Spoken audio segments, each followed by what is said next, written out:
When I met Ralph, I was a single mother living in California. When we started talking the first time, it just kind of really clicked. But it was pretty clear after 2 or 3 months that we were really meant to be. All our children had gone off to college. Ralph was retiring, and it just seemed like it was a good time to make a change. We had been back here in Maine 4 or 5 years. I started to notice some subtle changes. They were very subtle, usually having to do with not remembering something or not being able to follow through on instructions. So I asked the doctor about it, and she wanted him to see a neuropsychologist who then referred him to a neurologist, and he's the one that gave us the ultimate diagnosis, that he had mild cognitive impairment and the beginning of early Alzheimer's. And that's when the journey really began.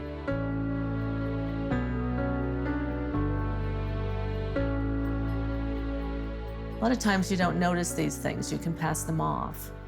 But I thought something seemed different. I remember one incident that we were here, it was about 2014, and we were barbecuing in the backyard with our upstairs neighbors, and I sent Ralph into the house to grab something, and he never came back.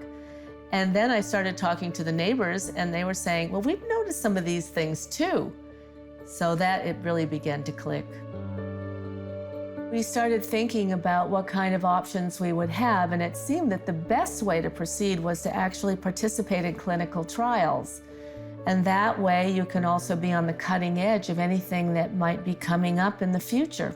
He was accepted down in Boston, and that entailed driving down there every 2 weeks for an infusion.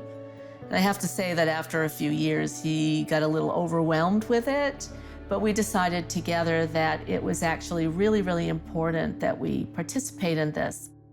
And it was after 6 months, they asked me how he was doing, and I said, he's not only doing great, everything I'm concerned about has disappeared, and it has stayed that way for 10 years.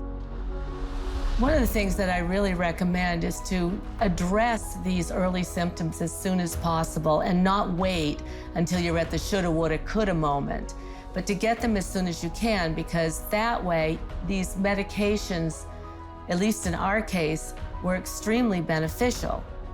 I want people to catch this early on. That's my moral niche right now in advocacy, to warn younger people especially who have the genetic disposition to get Alzheimer's like me, to be able to ward this sucker off at the outset, as I was able to do, catching it 10 years ago. And I hope that we continue to do so. Ralph and I are both incredibly fortunate that we caught this condition so early and that we had access to these medications and this treatment and have gained so much more time in our lives. I think we've gained 10 years easily in our lives, in my life certainly, and going forward in the future, I'm very hopeful that we're going to gain much more. I feel better than I've ever felt before in my life.